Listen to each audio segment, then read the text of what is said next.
Imagine this. You've been working hard your entire life, looking forward to the day you can finally retire and enjoy the fruits of your labor. But then that day arrives and you realize that your Social Security benefits are not enough to sustain you. How did this happen? And why do we keep hearing about Social Security going broke and it won't be there for us? Welcome to the world of Social Security myths and misconceptions. In this video, we're debunking the common myths, unraveling the mysteries of how it's calculated, and exploring the strategies that will be used to save it. After watching this entire video, I hope it reinforces one piece of personal advice I'd like to share with you, which is, don't put your future financial security in the hands of politicians. You may not like the decisions they make for you. As we move through this video, we will not be using any data or headlines from politicians or sensational news headlines.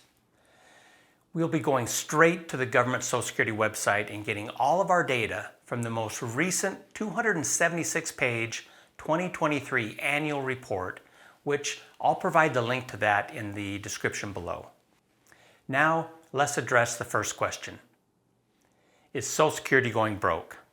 The simple answer is no. But then why do we keep hearing all those headlines? As people work and earn a paycheck, Social Security comes out of those checks. In fact, 6.2% is taken out and then the employer matches that for a total of 12.4% of your earned income that goes into the Social Security Trust Fund. If you are self-employed, you pay 12.4% all by yourself. It's kind of like you're the employer and the employee at the same time. Actually, the self-employment tax is 15.3%, but some of that is the Medicare tax portion, and we're only looking at Social Security. So, workers are constantly paying into the Social Security Trust Fund all the time. For that reason, it will never go broke or run out of money. However, since 2021, the money going into the trust fund started being less than the money going out, causing the surplus money in the trust fund to deplete. That surplus money is projected to be completely gone by 2033. If Congress does not make changes to the law, what Social Security will be able to pay out in 2033 will be limited to the amount coming in from the payroll taxes. And the best projections from the Social Security Administration are that people's Social Security check would have to be cut by 23%. But everybody would still be getting a check. It's just that it'll be 23% less than what they were used to getting. Don't worry though. We'll discuss how we're going to fix this in a bit. Now, what about all the people yelling that it's not an entitlement program because I've worked for it? Well, you may not like to hear this one, but it is actually an entitlement program. No one depends on Congress to appropriate spending every year to receive their check.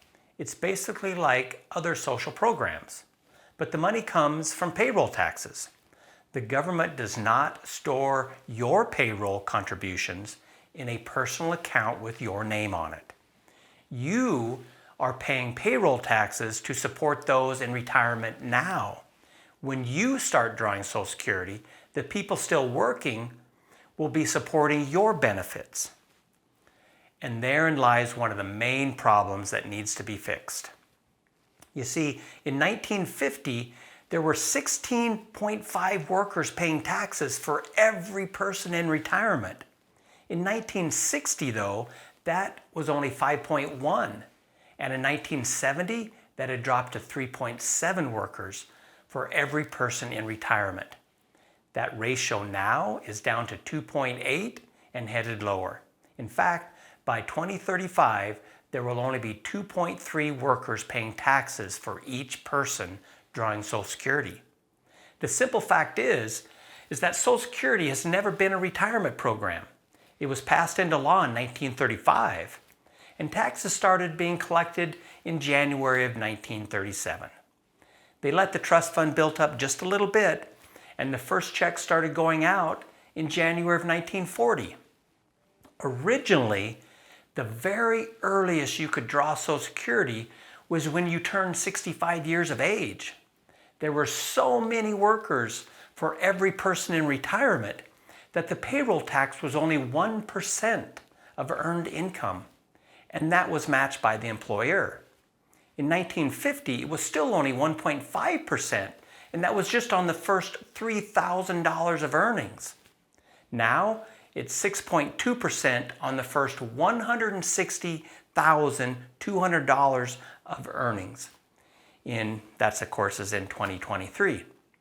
And employers still match that, of course. Compounding the problem, the life expectancy from birth in 1940 was only 61.4 for a male and 65.7 for a female. Social Security was kind of like an insurance policy to help people if they happen to live beyond life expectancy. Now, if we have made it to the age of 62, which is currently the earliest we can elect to start drawing Social Security, a man can expect to live another 19 years and a female another 22 years. We are simply living longer and the birth rates continue to fall. Social Security is also what's called a progressive tax. As it's currently constructed, it is designed to help lower income earners much more. For example, Social Security would roughly replace only about 47% of income for somebody retiring making only $25,000. It would replace 32% of your income if you were making around $50,000. 26% if you were making around $95,000, and only 22% if you were making around $150,000. Therefore, it's important to remember that Social Security should not be relied upon as the main source of your retirement income. That is, if you want to maintain your current lifestyle. How are benefits calculated? Well, in general, it's based on your best 35 years of income. Think about that one. If someone doesn't get a decent paying job until they are 25, they don't even have 35 years of income until they turn 60. And you might remember from school that having some zeros can sure hurt your overall average. Of course, each year income from the past is adjusted for inflation, or what we call indexed, to today's values before that average is calculated.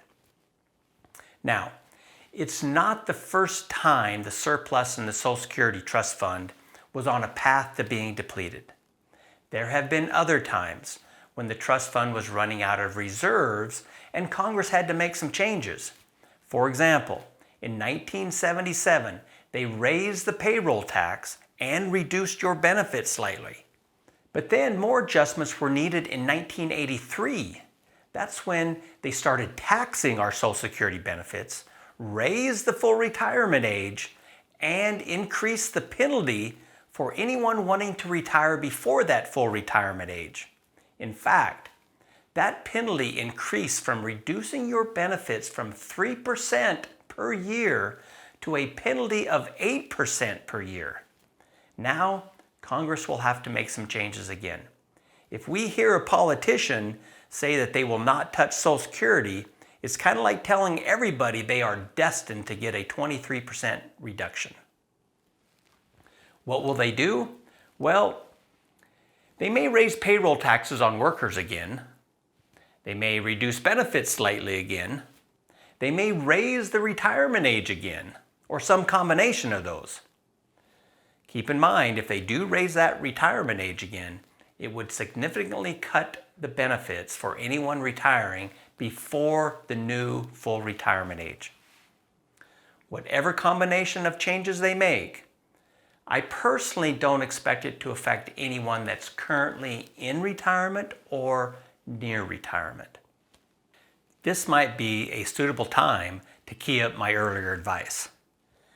Do not put your future financial security in the hands of a bunch of politicians. You may not like the decisions they make for you. We need to save, invest, and plan for our own retirement.